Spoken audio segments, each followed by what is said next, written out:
es el tercer vídeo que hacemos de este cursillo que creemos. En esta primera parte, o en estos primeros vídeos, lo que estamos hablando es cómo Dios se da a conocer. En las últimas dos unidades o dos vídeos hemos visto cómo Dios se da a conocer a todos. En primer lugar, vimos que se da a conocer de una forma general, mediante la naturaleza, mediante la historia o mediante nuestra conciencia. Y vimos que todo ser humano, incluso aquel que nunca ha leído la Biblia, pueden saber algo de cómo es Dios y lo que quiere de nosotros.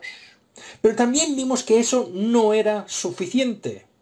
Necesitaba Dios comunicarse de una forma especial y particular a los seres humanos para mostrar de verdad cómo es Dios y lo que quiere de nosotros. Y esta idea la desarrollamos en el segundo vídeo. Y vimos que Dios se revela de una forma concreta y especial de al menos tres formas.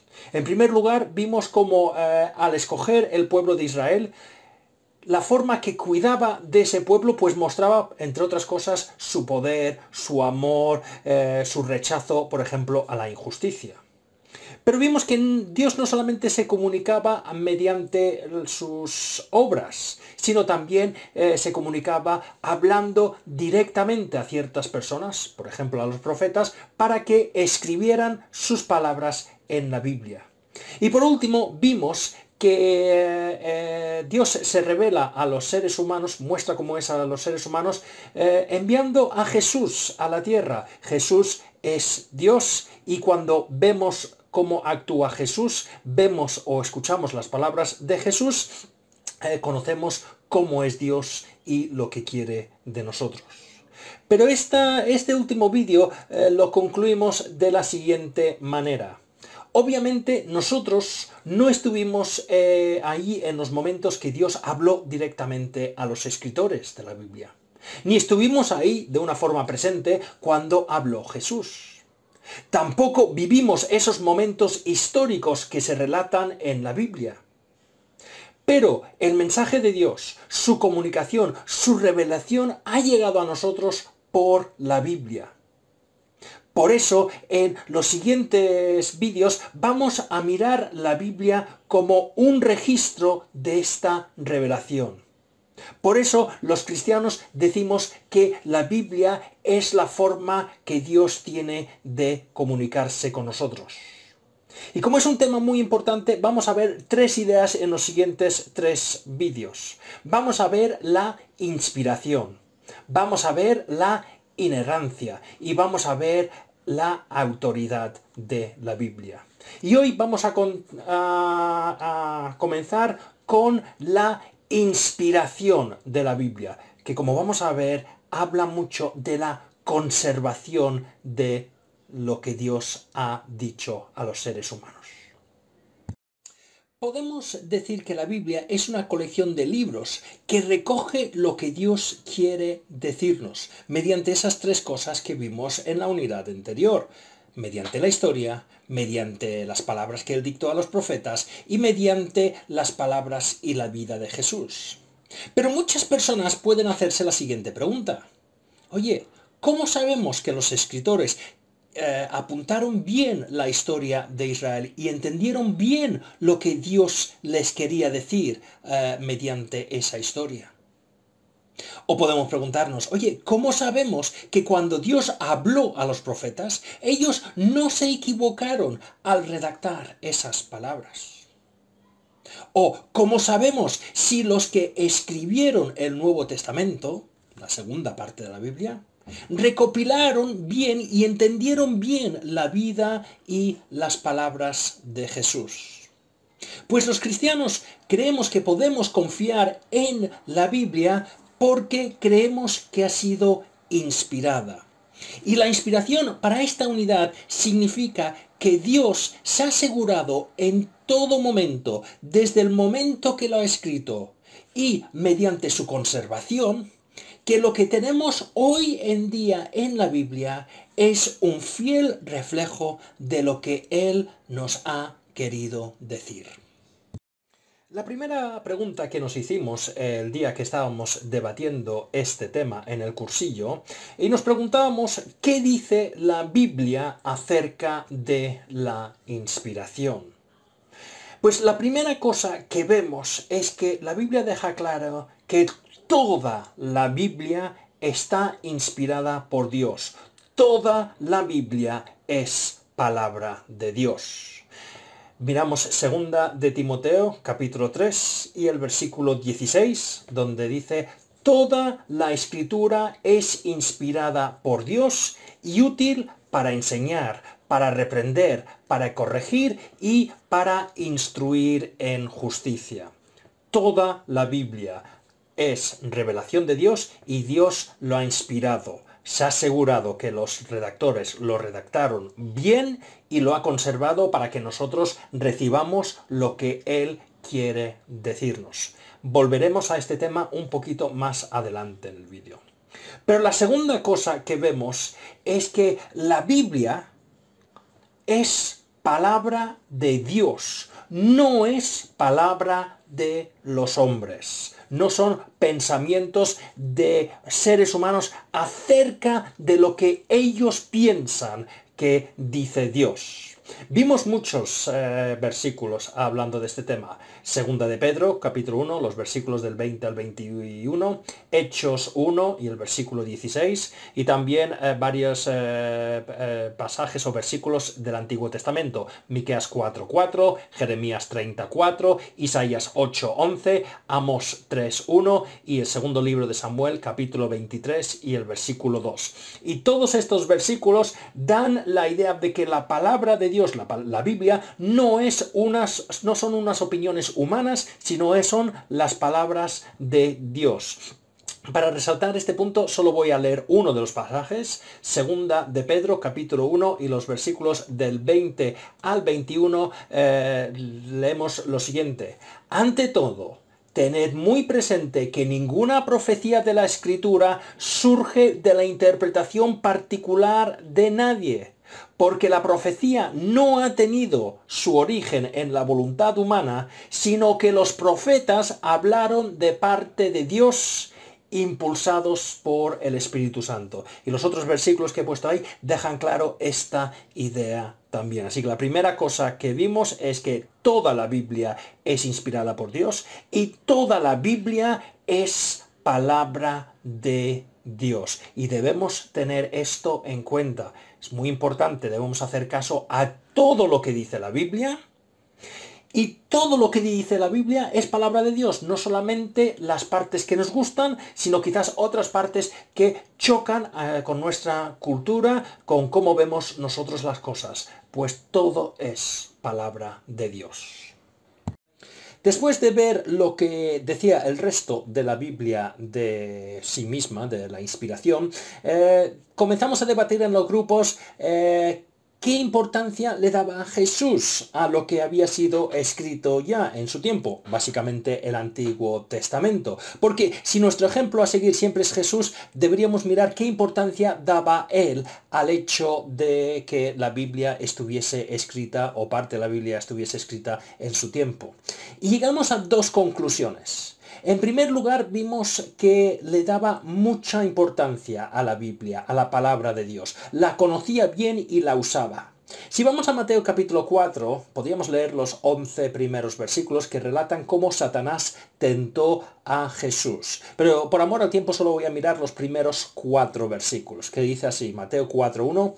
Luego el Espíritu llevó a Jesús al desierto para que el diablo lo sometiera a tentación. Después de ayunar 40 días y 40 noches, tuvo hambre. El tentador se le acercó y le propuso: si eres el Hijo de Dios, ordena a estas piedras que se conviertan en pan. Jesús le respondió: escrito está, no solo de pan vive el hombre, sino de toda la palabra que sale de la boca de Dios. Así que en primer lugar, y si leyésemos los siguientes versículos veríamos que hace lo mismo.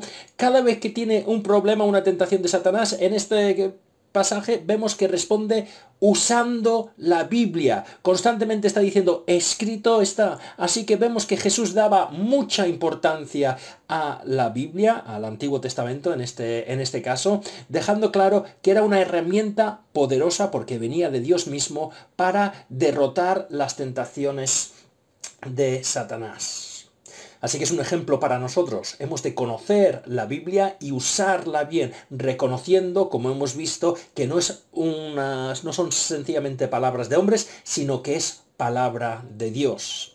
Pero la segunda cosa que vimos en un par de versículos, Mateo 5, 18 y Juan 10, 35, solo voy a leer Mateo 5, 18, es que Jesús tenía claro que la palabra de Dios, la Biblia, lo que había dicho Dios, era válido para los tiempos antiguos, para su tiempo y para todos los tiempos. Mateo 5:18 dice, os aseguro, palabras de Jesús, que mientras existan el cielo y la tierra, ni una letra ni una tilde de la ley desaparecerán hasta que todo se haya cumplido. Así que estamos viendo que Jesús, el ejemplo que debemos mostrar, reconocía la inspiración de la Biblia, que lo que teníamos escrito en su tiempo en el Antiguo Testamento era un fiel reflejo de lo que Dios había revelado al mundo, que era poderoso porque era palabra de Dios, no solamente palabra de hombres, y que servía para todos los tiempos. Tiempos del Antiguo Testamento,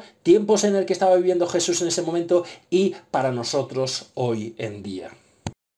La última pregunta que debatimos en los grupos es ¿qué parte o partes de la Biblia son inspiradas? Y algunos podéis estar pensando, bueno, ya en la primera pregunta ya se dejó claro que toda la Biblia es inspirada. Volvemos a un versículo que usamos muchas veces los cristianos para demostrar que toda la Biblia es inspirada. Segunda de Timoteo 3:16. Toda la escritura es inspirada por Dios y útil para enseñar, para reprender, para corregir y para instruir en la justicia. Usamos esto, dice toda la escritura, pues toda la Biblia. El problema es que algunos debaten que este versículo también se puede traducir de la siguiente manera. Toda la escritura que es inspirada por Dios es útil para enseñar, para reprender, para corregir y para instruir en justicia. Y usando esta traducción pueden llegar a la conclusión de que hay ciertas partes de la Biblia que no están inspiradas. Las partes inspiradas sí, pero las otras partes que no son inspiradas pues son palabras de hombres.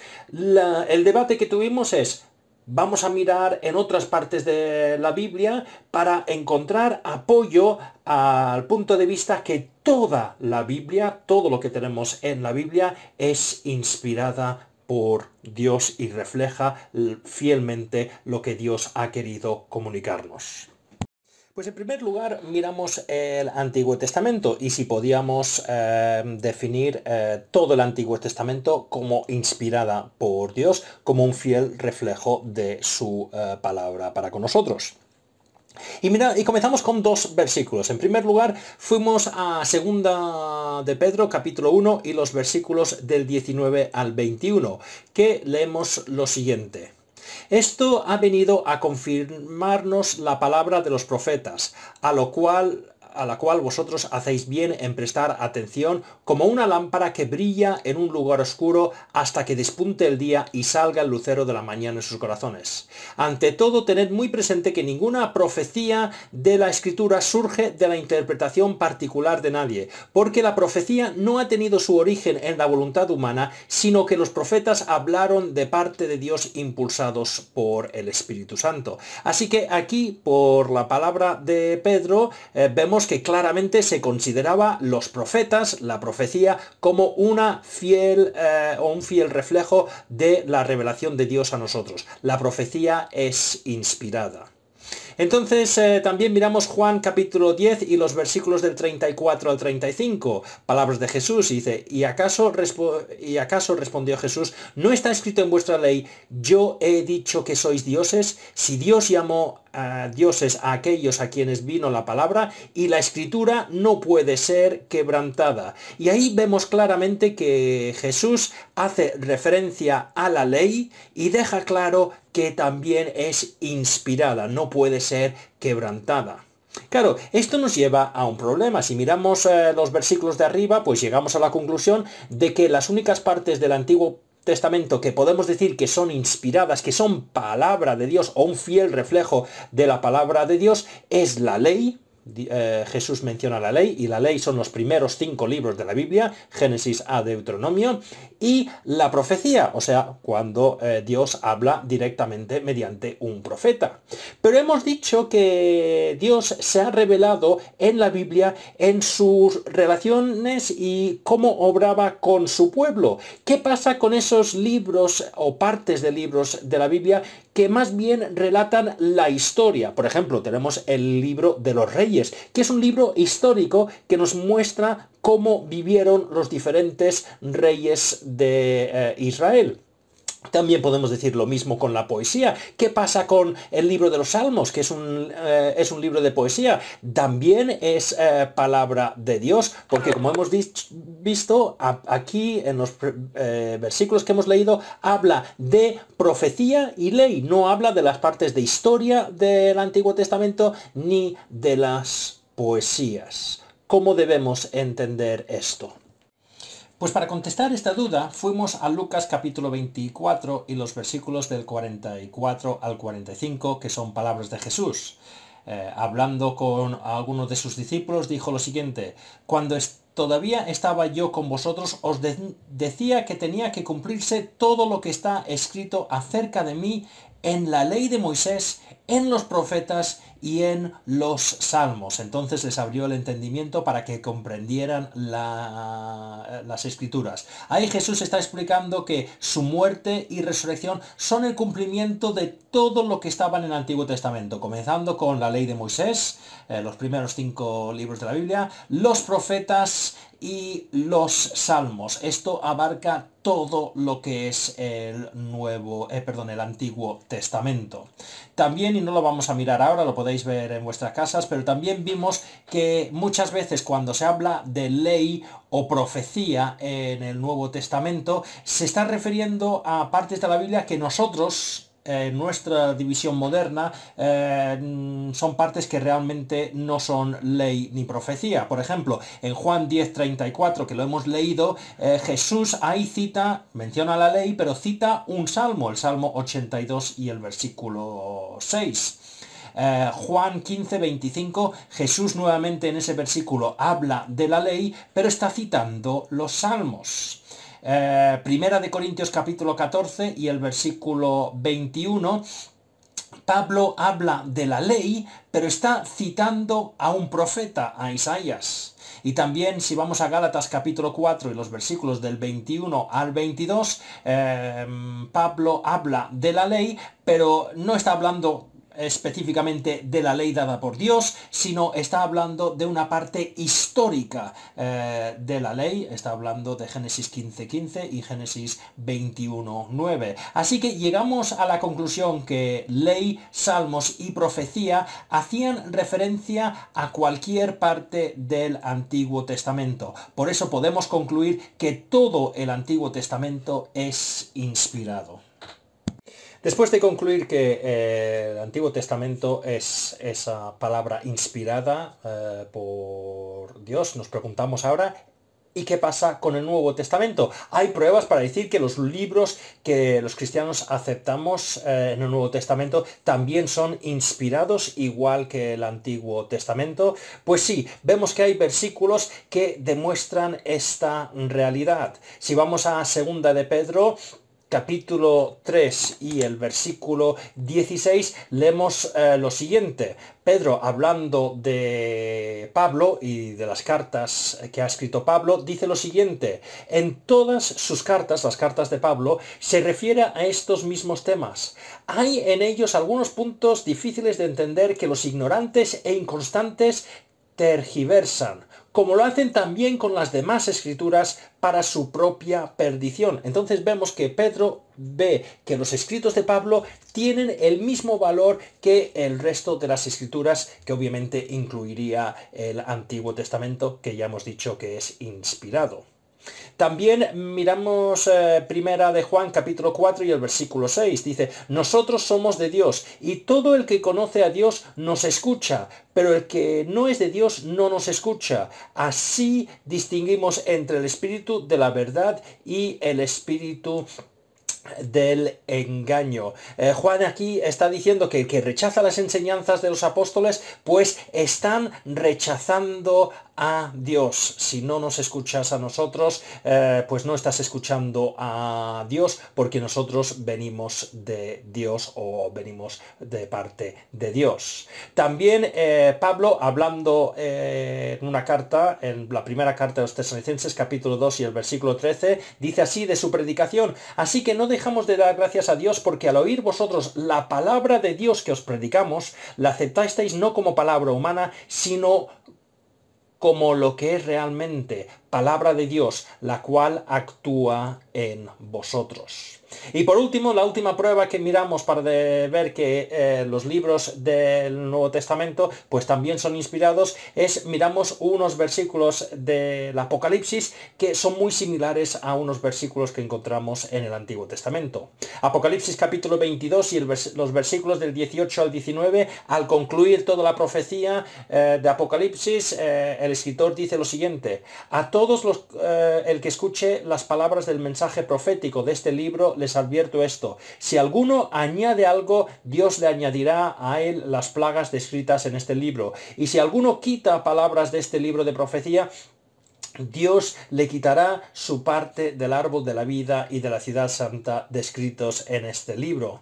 Y esto es muy similar a lo que dice el Señor a los israelitas acerca de su ley, la revelación que les está dando en el Antiguo Testamento. Dice, no añadáis ni quitéis palabra alguna a esto que yo os ordeno, más bien cumplid los mandamientos del Señor. Vemos ahí, no añadir ni quitar, como vemos en el Apocalipsis. Así que llegamos a la conclusión que tanto el Antiguo Testamento como el Nuevo Testamento, todo es un fiel reflejo de lo que Dios ha querido comunicarnos, tanto en el momento de proclamar esa palabra como en el momento de conservarla para que nosotros hoy en día, en el siglo XXI, sepamos con seguridad que esto, lo que tenemos en la Biblia, es palabra de Dios.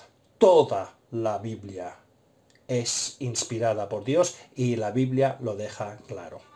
En último lugar, a modo de conclusión de todo lo que habíamos dicho, quisimos dejar claro que cuando decimos que la Biblia es inspirada, como espero que hayamos demostrado con los versículos que hemos dicho, no significa que las ideas son inspiradas, sino las mismas palabras. Dios, usando a diferentes personas y sin anular su personalidad individual, consiguió que esos escritores usasen exactamente las palabras que Dios quería que quedaran reflejados.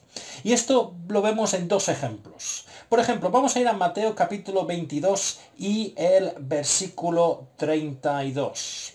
Aquí tenemos un debate entre Jesús y algunos, donde habían algunas personas que decían que no había resurrección. Después de esta vida, pues no había nada.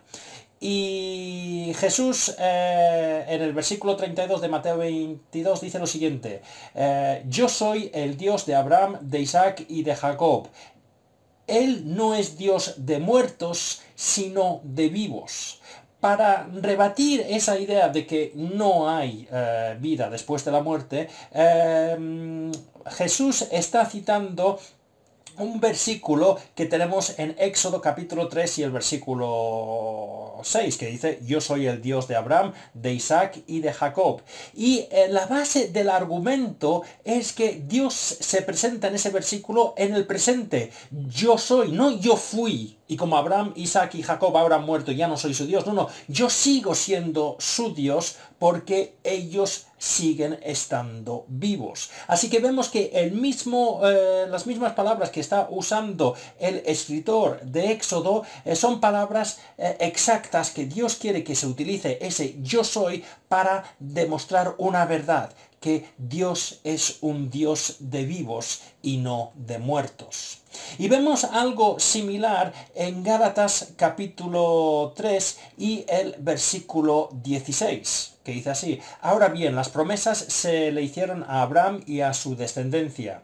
La Escritura no dice y a los descendientes, como refiriéndose a muchos, sino y a tu descendencia, dando a entender uno solo, que es Cristo.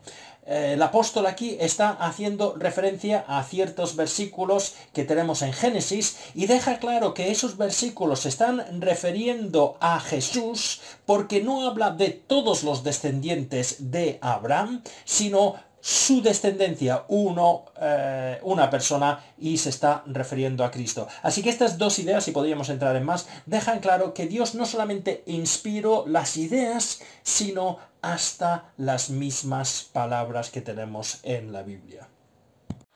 Así que espero que este vídeo, que ha sido el más largo hasta ahora, haya demostrado o haya dejado claro que podemos confiar que lo que hay en la Biblia es un fiel reflejo de lo que Dios ha querido comunicarnos. La inspiración nos asegura que Dios se ha encargado de que lo que los escritores recogieron, sean palabras, sean hechos, es exactamente lo que Dios quiso que recogieran. También podemos estar seguros que Dios ha conservado toda esa revelación para que lo que tenemos hoy en el siglo XXI siga reflejando esa revelación que Dios ha querido mostrarnos. Y como ha quedado claro, los cristianos creemos que toda la Biblia, comenzando en Génesis y acabando en Apocalipsis, es inspirada, es un fiel reflejo de lo que Dios ha querido mostrarnos. Y no solamente las ideas, sino, como hemos visto en el último punto, hasta las mismas palabras son las palabras que Dios ha querido que los escritores redactaran para mejor reflejar lo que nos quiere decir. Después de esta unidad, pues vamos a pasar en otro vídeo a lo que es la inerrancia. Cómo podemos asegurar que no hay errores en la Biblia. Pero eso ya lo veremos en el próximo vídeo.